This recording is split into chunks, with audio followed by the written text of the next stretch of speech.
Welcome to yet another edition of Expressions for the New Indian Express. I have with me two gentlemen who succeeded each other in two separate countries, but especially in the US, which is our focus of discussion today.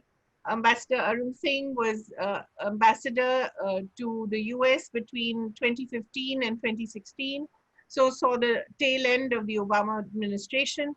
Ambassador Sanna succeeded him 2016 to 2018. So in a way, came in with Trump and all the high expectations that, well, initially I think confused expectations, and then eventually what seems to be a beautiful relationship between President Trump and Prime Minister Modi. We'll hear a lot of all that from both gentlemen.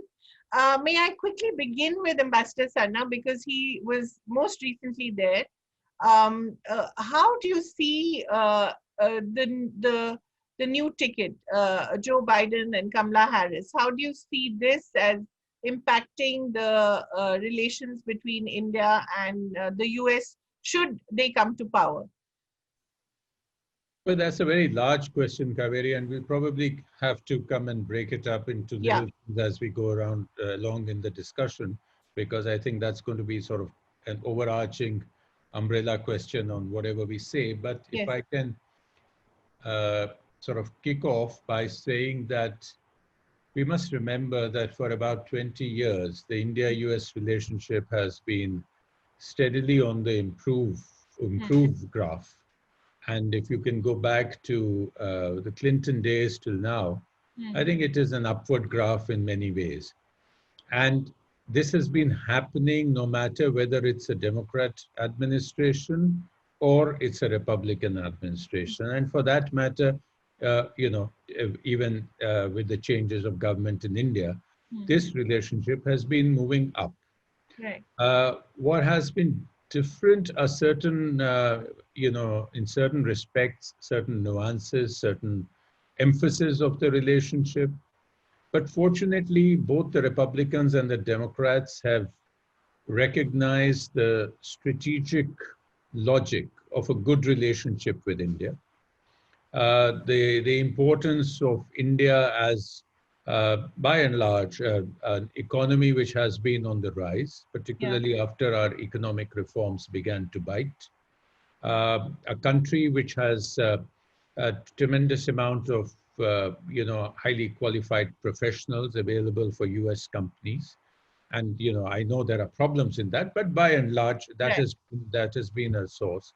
And again, as a democracy, as a country with which they have comfort, not just in pure value terms, that's something which for 75 years we've been talking about between India and the US, but not always, still being able to match up in strategic terms. But now there has been a matching up in strategic terms, the nuclear deal, followed by a lot of security and defense compacts, particularly in the last 3 or 4 years, increased weapons sales, and more comfort for us, for instance, on the counterterrorism aspects. So all this is there to base ourselves on, no matter what the next administration is. Now, if we see the Trump administration giving way to the Biden administration, then the changes that will come in will not only be for India. Right. I mean, there will be a certain turning of US foreign policy all over the world, because Trump has really taken it and ripped it apart and thrown it upside down and done everything possible that he could with it.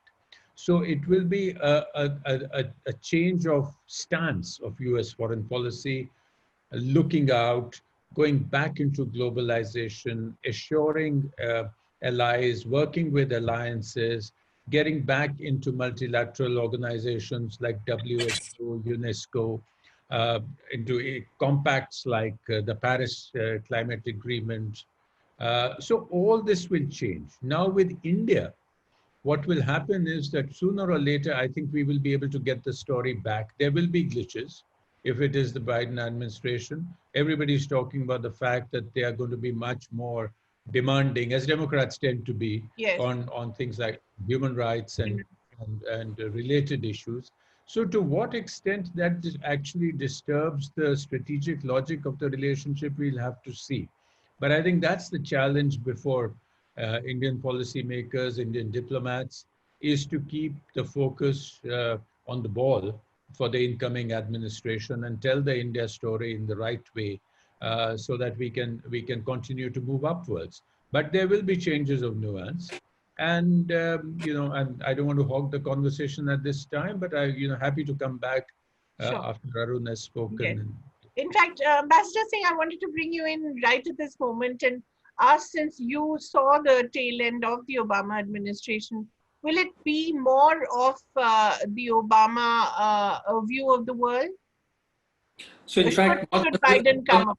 Should Biden take over? Well, not just the tail end of the Obama administration. In fact, I happened to be in the Indian Embassy in Washington through the bulk of the Obama administration. Exactly, yeah. I went there first in 2008 as the Deputy Chief of Mission. Unfortunately, I arrived just one day before the nuclear agreement was finally signed. Wow. So I didn't contribute to it, but I benefited a lot because I think it really helped the relationship. And then I was there till 2013 April. And I came back in 2015 and I was there till 2016. So I was there through the bulk of the Obama, or what has now been described as the Obama-Biden administration. Right. I saw them in play. So I would, and then although I left towards the end of 2016, I was present at both the Democratic and Republican conventions, where the formal nominations of the candidates were approved. I saw how that process and the political projection was happening there. So keeping that in mind, whoever wins, and I agree with Navtesh there, whoever wins in November, I think broadly we will be at a good place. But each administration will present its own set of challenges. If Trump wins, they've been supportive of us broadly on the issue of terrorism. Yeah.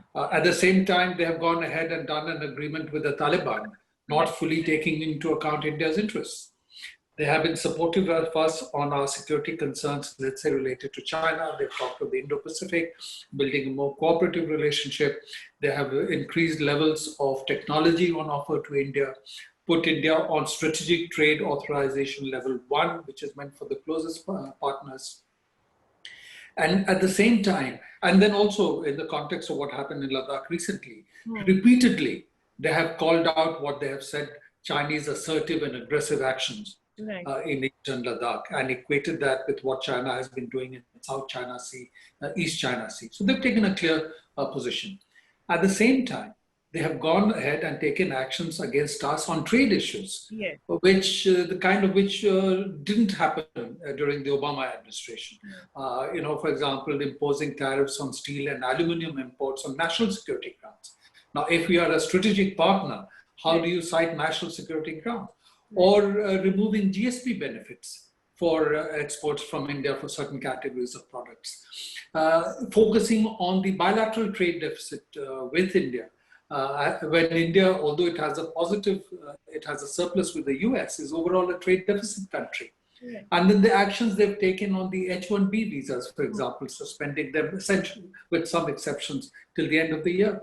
So these are the kind of actions that Trump has taken, driven by his America first, and focusing on his own core political base, which have not been so positive for India. Yeah. Similarly, if we look at the Obama administration, they really advanced the relationship with India. Obama was the first president to visit India twice in his tenure. No US president had done that. He declared support for India's permanent membership of UN Security Council. He worked to get India into various multilateral export control regimes, and they succeeded broadly except in the nuclear suppliers group. And they declared India a major defense partner. Now, you'd have seen that the Biden-Harris ticket, as it is now being called, in the context of 15th August, put out a video message by both the presidential and vice presidential candidates, and then a specific statement on their approach to India and Indian Americans, and very positive in terms of support for India, support for India's concerns related to terrorism, regional issues, border issues, and how they will be supportive. But again, going by what we had seen during the Obama administration and the kind of policies that Vice President Biden had himself been associated with, as Navteej said, there will be an enhanced focus on issues related to climate change and what they would see as issues related to human rights. And one has to manage that. Right. Because one has to understand that the democratic platform in the US today is built very much around tolerance, diversity, and pluralism. Yeah. Because that's the people, the voters they draw in, the minorities, African Americans, Hispanics, Indian Americans, center, left of center oriented people. So that's a very important part. And if you look at the Indian American community in the US, they have largely flocked to the Democratic Party. Yeah. Because as a minority group, they will flourish within the kind of framework that the Democratic Party espouses.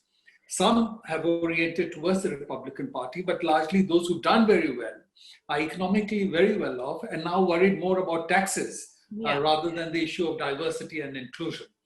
So given all that, I would say that from the indications we have now, from the statement put out by the ticket, from a recent article that Biden himself wrote in Foreign Affairs, and some of the comments and articles by his key advisors like Tony Blinken, Jake Sullivan, it is clear that there will be a sort of a continuation of what one saw during the Obama period, but of course adjusted to a different world, because the world in 2020, 2021 is very different from the world in 2016. China has emerged much more on the international stage. Right. There's the devastating impact of COVID, impact on politics, impact on economies, and so they have to adjust to that. And also during the Trump administration, Trump has really undermined US relationship with allies and partners, many of them. In Europe, to some extent, also South Korea created some uncertainty in Japan. So at a time when the allies would be watching that if the US could produce a Trump, could the US electorate, even if there is a Biden now, again produce a Trump some years down the line? So where is the US now internationally? And so they would all be redefining their policies, looking at more space for themselves. So the administration would be working in a different international context. So there is bound to be some nuancing, and India will have to watch that and work around that. But I would say each administration will pose different set of challenges, but broadly, it will be a positive trajectory. Yeah, thank you. Ambassador Sana, I wanted to take off from what Ambassador Singh said and talk a little about the way the Americans are expected to vote in 2020, especially post-COVID. How do you see that? And then, of course, talk a little about the Indian American vote as well. How important and how key are they? They are the richest minority in America. Well, you can't call this election now. It's going to be a close election. Right. And but what I can say is that 6 months ago, pre-COVID, President Trump looked like set for another term. Yes. When in fact he was speaking in Ahmedabad, at that time, it looked very certain that he'd get another 4 years. Right. Joe Biden, he had quite decimated him as Sleepy Joe and various things like that. Sleepy Joe. Yeah, everything Joe. And, and Biden, frankly, was not doing well in the primaries at all. Yeah. In fact, his,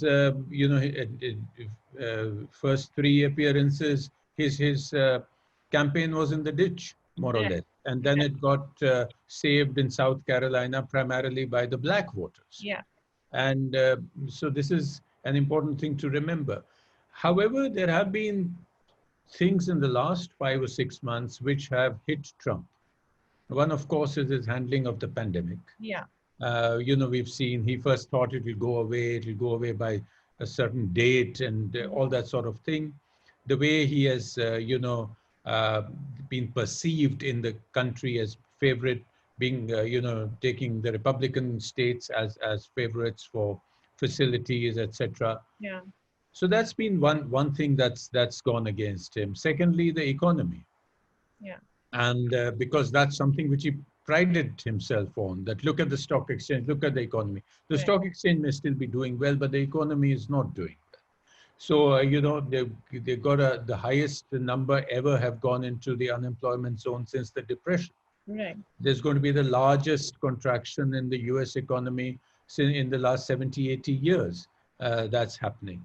So these are things on which he prided himself and which have gone wrong. Also, And, his handling of race relations, I think. and thirdly has been the fact that race has come to the fore. Yeah. He's sort of run a administration of racial grievance, and he's openly, and he's misread the signs of the times in terms of race, in terms of attitude towards the Confederate history, Right. in terms of individuals. Like at one time, he seemed to have misread the gender issue. Yes. And I think it's a combination of the gender issue, but today it is the race issue, which is on top. And which is, of course, one, we can lead into that at some stage why, Kamala Harris has been brought in by Biden. But so all these issues have given, and Biden has picked up. Biden has picked up in his presentation. Biden has picked up in his campaign strength.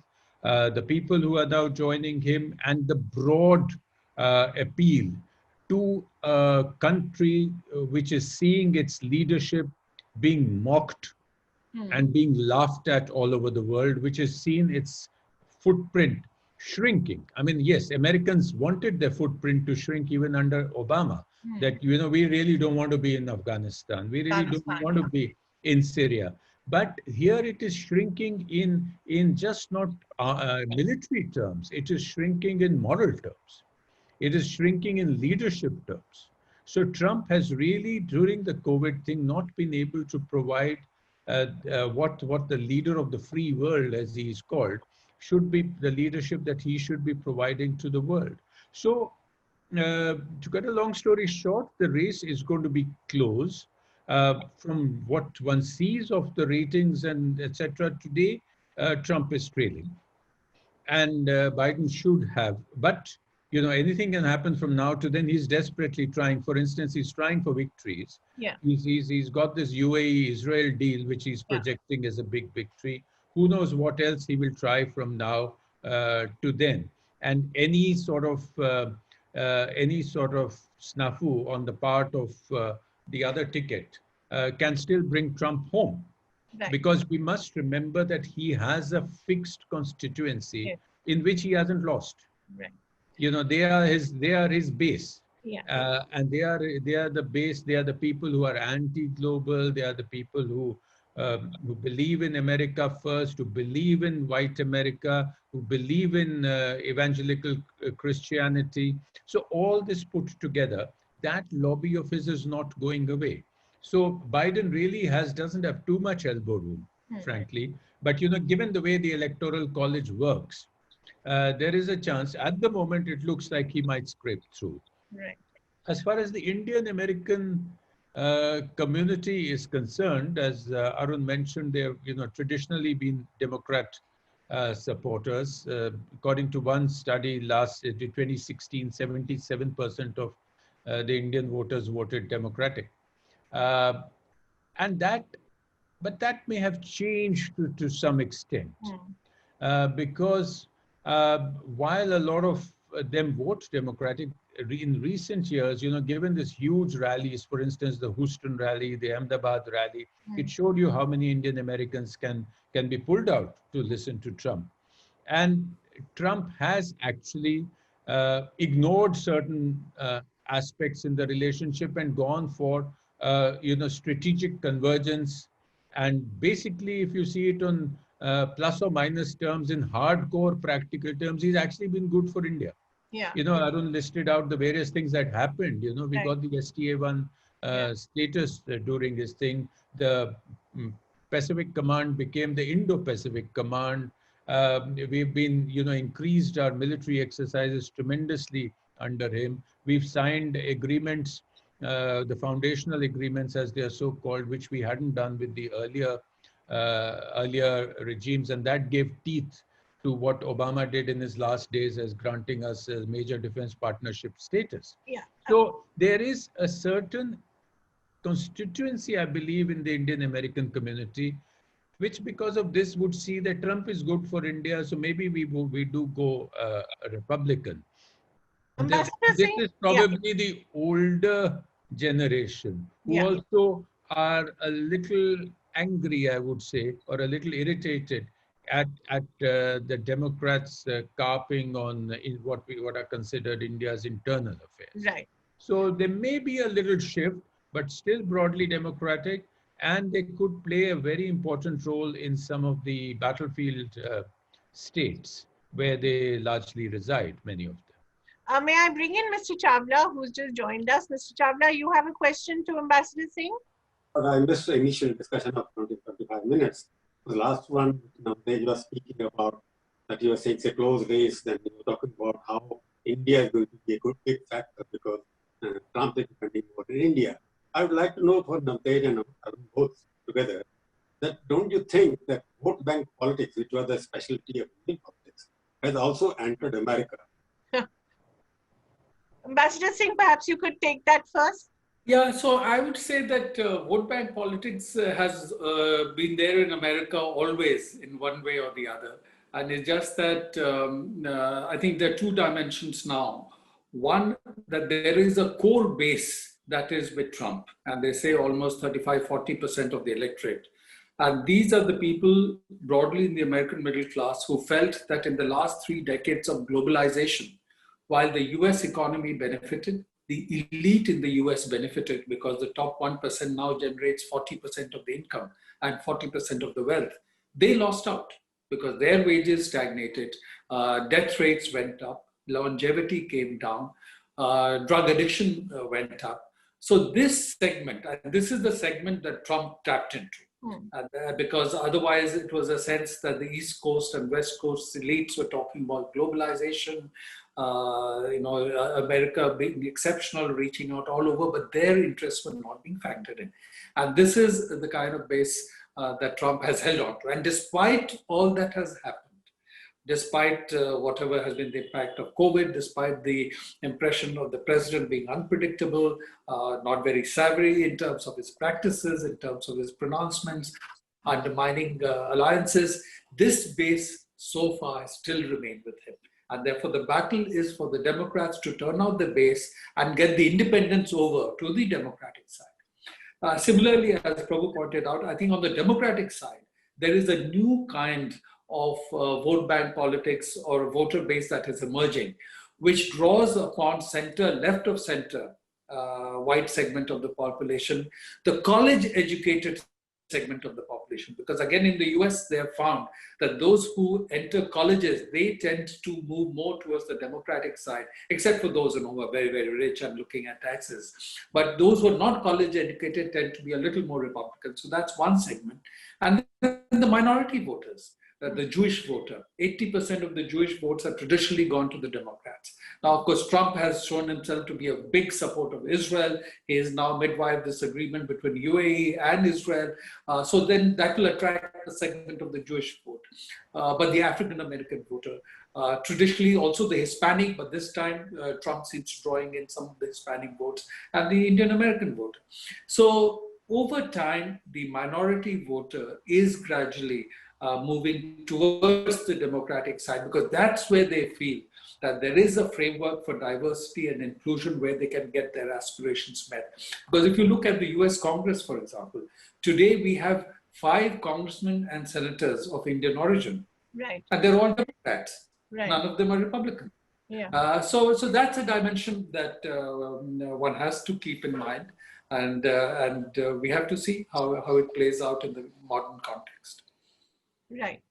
Ambassador Sanna, may I also ask you to respond to the deal between UAE and Israel that Trump brokered? As a former ambassador to Israel, in fact, both of you were former ambassadors, how important will this be in the election? Well, foreign policy issues, I would say, play a marginal role in the election. It probably ups Trump's perception a couple of points, but I don't think this is going to be an issue which is going to be debated as we get closer to the elections as a sort of make or break issue. I think it's because even I mean, the only thing that it will impact in debate terms, I would be that this deal has stopped Prime Minister Netanyahu's plans to annex Right. parts of the West Bank, because that was a divisive issue in within American Jewry. There were certain parts, certain sections of American Jewry which would say do it, and there were certain who are as strong supporters of Israel as the other one, believed that this would be a wrong step and would forestall the two-state solution. To that extent, this might play in. And it will be to President Trump's credit, because I believe there will be a ceremony soon at which the leaders of the two countries would come to the White House and be sort of, there'll be a great photo op, which I'm sure will be milked for whatever it's worth. So while foreign policy issues don't really impact, this one to some extent, given the presence of the Jewish voters, would. But then I think the Jewish voters are, for a large variety of other reasons too, very strongly democratic. Yeah. And despite the fact that the president's son-in-law himself is Jewish, etc., I'm not sure whether they would be able to move the majority of the Jewish votes towards Trump. Right. So that's... So, yeah, let's talk a little, Ambassador Singh and Ambassador Sana, about the Biden-Harris ticket. Although we would like to assume that it's an American-Indian ticket, it is actually an American, it is a black and white male-female ticket, because those are the two boxes that I think Biden needed to tick quickly. And in fact, I just want to read out what Ambassador Sana wrote recently about our love for appropriating the diasporic Indian. If we don't throw a national party, we will not suffer a national heartbreak. So I think that was quite appropriate. But Ambassador Singh, what do you think about how this ticket will play out for India specifically? So, if we look at in terms of the Indian American community, clearly, as you mentioned, that Joe Biden selected Kamala Harris as the running mate, primarily keeping in mind the woman voter and the African American voter. Right. That makes up the bulk of her population. As Kamala Harris has herself said and written, that she grew up with a black identity, right, in a black neighborhood. She studied in a historically black college, right, and her initial politics when they became Deputy District Attorney, then the Attorney General in California, was largely along African American politics. So one has to accept and understand that, because that's very much a part of her identity. right. But if you see the kind of statements that she has made since becoming senator, and also the kind of statements that she's made once her ticket, her being on the ticket was announced, and the message that the ticket put out on 15th August, it is clear that she's also emphasizing the Indian American identity. And her mother, who is of Indian origin, has played a very important part in her formation, in her growing up. So that aspect has to be kept in mind. And I think it's maybe useful for us not necessarily to look at issues in terms of binaries, because if you now see reports coming out of the US, aside from the African American community, segments of the Indian American community, the West Indian community, Yes. which has a big voter base in Florida, has Yes. become very excited about her candidature because Because the father is of was Jamaican yes. origin. So I think all these things will have an important role. And for the Indian American community in the US, which for a long time worked, at least the first generation, to go there, do their work, establish themselves economically, but not play a major role in politics, has really evolved over time. The first time we saw a large number of people in the administration was during the Obama administration. Yes. And they had a person at the rank of a deputy cabinet secretary who headed USAID. And that process had been taken further during the Trump administration, where you again see a large number of people. And then you had Nikki Haley, who was there at a cabinet level position. Right. Now, in a Biden ticket, you have a person who is also of Indian origin and they've said clearly, because Biden in his own messages has referred to her Indian heritage, South Asian heritage, who is now an aspirant for a vice president's position, potentially for a presidential position. So for the Indian American community in the United States, whatever their views may be related to the politics of Kamala Harris, would be completely enthused by what is happening, because that shows that they have arrived in the United States. And again, if you look at Congress till 2016, altogether, historically, there were only 3 Indian Americans ever in Congress. Right. Since 2016, at any point of time, there are 5 Indian Americans in Congress. And hopefully this election, there would be more. So you can see that evolution happening. And I think Kamala Harris very much captures the change and the progress that is taking place.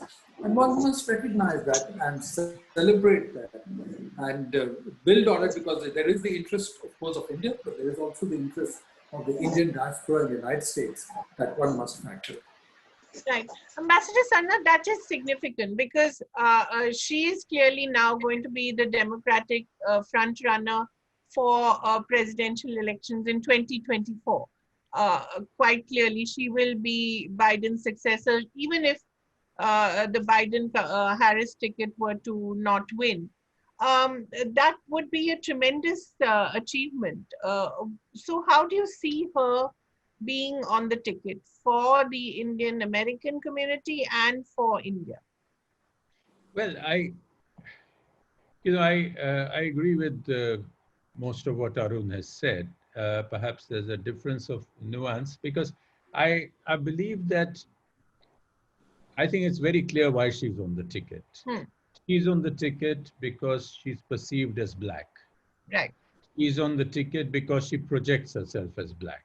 And I'm not talking of the last few days, which of course we will see, color can change. So color will change from now to November 3, depending which state who is speaking in. But the fact is that all her work till so far has not been the one associated with the Indian American community, but very mainstream racial politics of Black and white America. She grew up as a proud Black woman, as she said herself, went to the Black choir, she went to Howard University, and all that, which is fine. I think it is politically correct from her point of view, because that's where, the politics plays into, because historically, culturally, politically, America is about Black and white.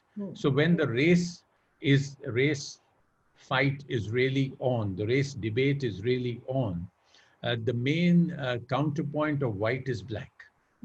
And that is why the importance of the Black voters to the Democratic Party is huge. Even within that, the importance of African American women, who are actually the bedrock of the Democratic support, is huge. And 100 people, 100 Black leaders, activists, athletes, wrote to Biden last week, I believe, just a couple of days before the final selection, that you have to have an African American woman as your running mate.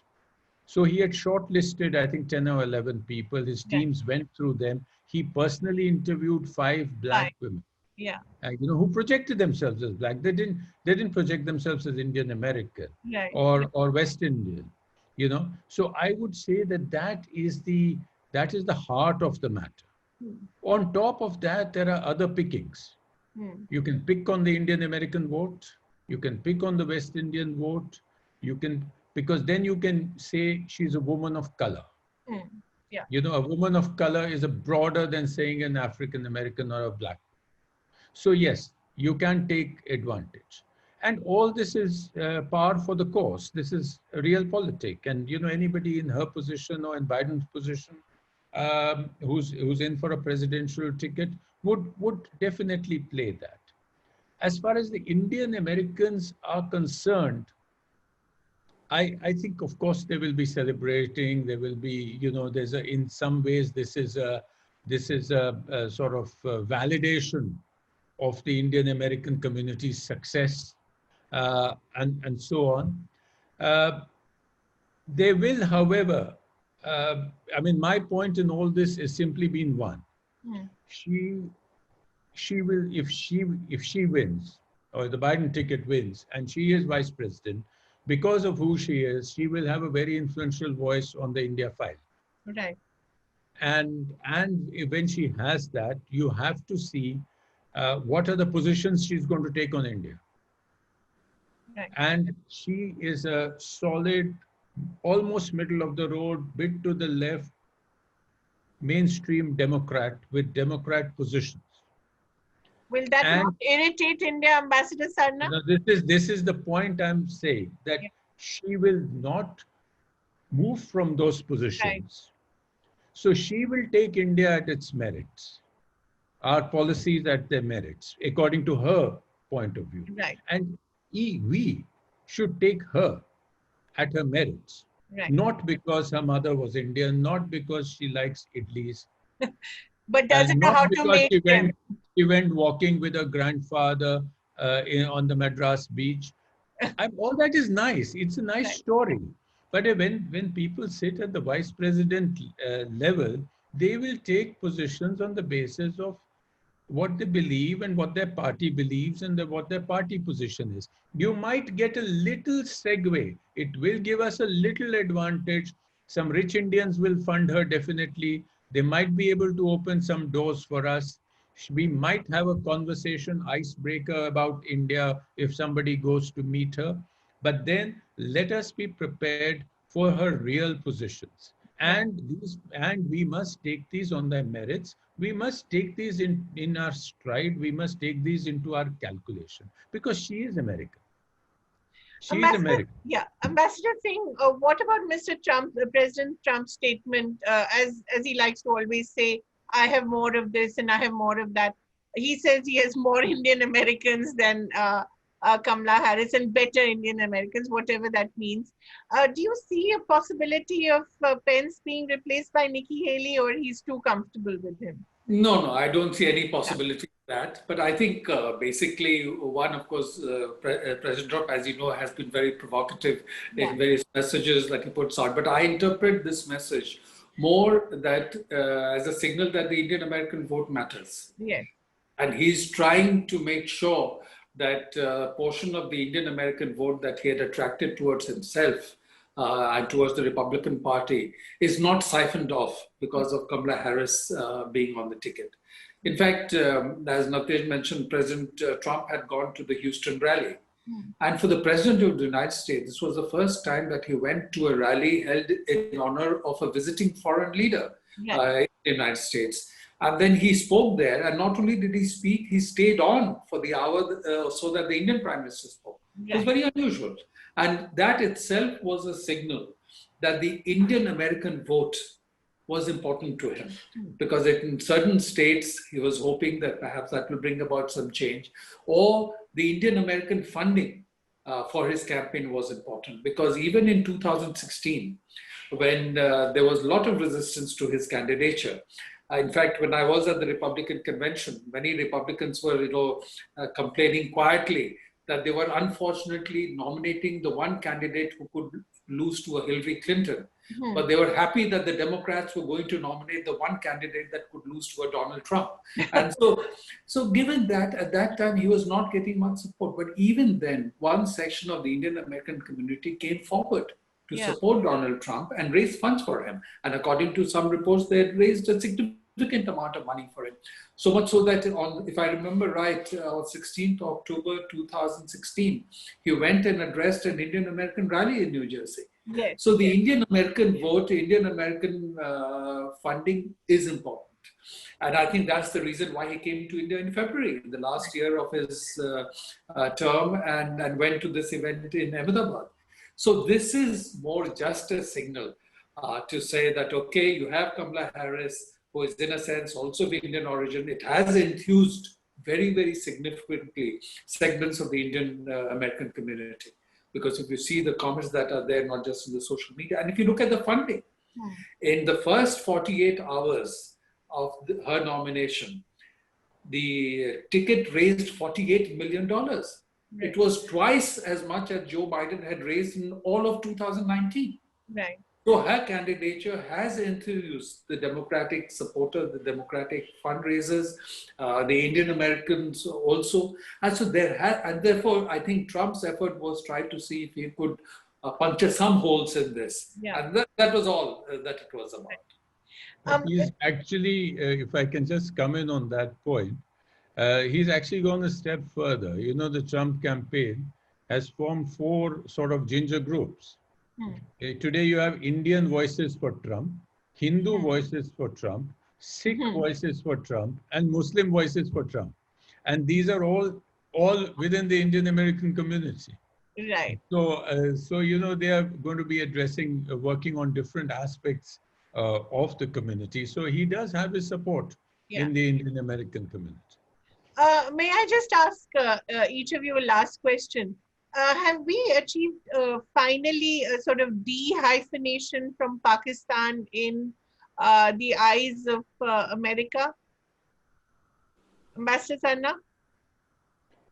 Well, I think broadly, yes, we have achieved, because if you look at sort of the 80s and, you know, right, in fact, if you look at right from the mid 60s onwards, when you know, this came to the fore, right to, I suppose, Bill Clinton's days. Yes. It was very difficult to break this hyphenation. Whatever happened at that time, I would say perhaps Arun has dealt with this file in greater detail, but I think I would say that it was Kargil which was the definitive moment when this hyphenation actually broke. And for by and large, most of the time, because of the larger India-US relationship today, it doesn't stay, the hyphenation. However, there are times when this comes back. It is a constantly moving target in Washington, D.C. And this is just come back, particularly on the Hill. Right. Because there is very extensive lobbying by Pakistan on various issues. It comes back on human rights issues. It comes back on defense issues. Yeah. And I think this is something which we will constantly have to carry on and repeatedly make sure that the India-US relation stands on its own legs. For instance, it comes into the debate on Afghanistan. Right. On Afghanistan, because if for US for its own purposes needs Pakistan to resolve their own problems in Afghanistan, and hence it becomes not explicitly a hyphenation, but certainly in Indian view, Indian eyes, it becomes a certain lenient treatment to Pakistan for certain things. So this has to again to be taken in a very realistic fashion. This happens. Pakistan has been sort of long-term, I would say a kind of favorite of certain constituencies in Washington, D.C. And that remains, goes up and goes down. But I think for the last 20 years, by and large, we have managed a de-hyphenation, and we have to keep it that way. Right. Ambassador Singh, may I ask you about India-US as a sort of polar opposite of China-Pakistan? Is that a possibility? Can we become as close to the US as we perhaps once were to the USSR? So, I'll respond to your question, but building on what Navdeep said, historically, I have found that 4 factors have impacted on the India-US relationship. One is, what is the US global priority at any point in time? As a result of the US global priority, what is the role that they see for Pakistan? And that impacts on us. Third, in terms of their global priority and strategies, what is the role that they see for China? And then that impacts on us. And fourth, what is the strength of the bilateral relationship? And therefore, if you look at these 4 factors, you can explain the India-US relationship at any point of time. So the Pakistan-India hyphenation has been there when Pakistan has been relevant to the US, as it was there for some time during the Cold War, when it was part of the US-led military alliance system. Or it was there when the Soviet troops were present in Afghanistan and the US needed Pakistani soil to train militant jihad against the Soviet Union. And it is to some extent relevant now when it wants Pakistan to help them in the deal with the Taliban. But I think the US global priority today is to deal with the challenge from China. Right. The economic, military, technological challenge.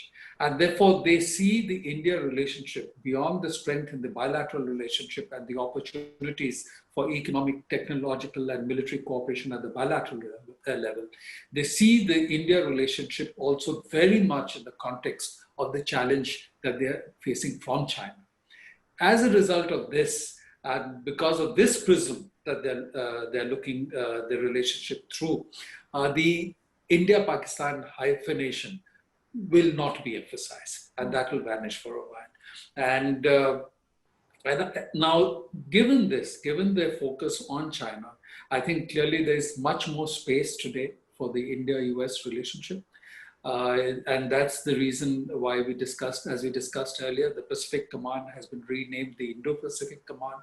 The US has the Indo-Pacific strategy, where India is very much a part of whatever they're trying to do in the Pacific Ocean and also now the Indian Ocean. They're looking at enhancing cooperation in the framework of the Quad, which includes, aside from US, India, also Australia and Japan. And so, and then in the context of the recent challenge from China, it is the US that has been the most supportive of India. If you look at what happened in February last year in the context of Pulwama, again, it was the United States that had been the most supportive of India, and the US is also supportive of India in the UN Security Council, along with France and some others.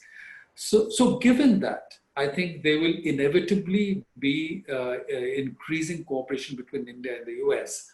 But it will not quite be, for some time, the nature of the India-USSR relationship, because at that time, India did not have other options. Right. Today, India has other options. And also the challenges would be that, for example, as we build with the US, we have to also maintain our relationship with Russia. Right. Because we want to maintain the strategic autonomy of our decision-making. And more than 60% of our defense supplies are still of Russian origin. Right. So at a time when the US has a lot of difficulty in its relationship with Russia, and especially if it is going to be a Biden administration, the relationship with Russia will get even more difficult. Right. So despite that, we have to maintain our relationship with Russia. So there will be areas where there will not be a full convergence between the US and India. And the second fact is that the US is clearly the dominant global power still, always meeting some challenges. So when it decides on certain strategies, it decides on its own. And then it expects its partners to fall in line. Even the European countries complain of that. Yeah.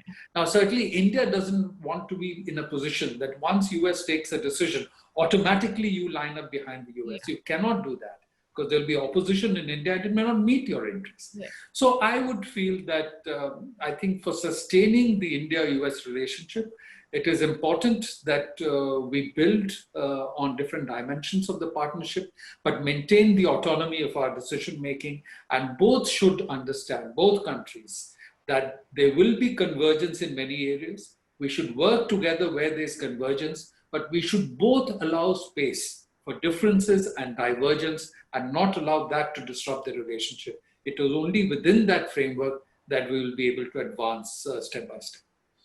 Thank you both, gentlemen. It was really like a master class in diplomacy, in understanding Indo-US relations and understanding how the US, where the US is situated right now internally as well, and the Indian-American voter, and certainly Kamala Harris, the woman of the hour. Thank you very much, ambassadors, and all the best. Thank you. Thank you so much.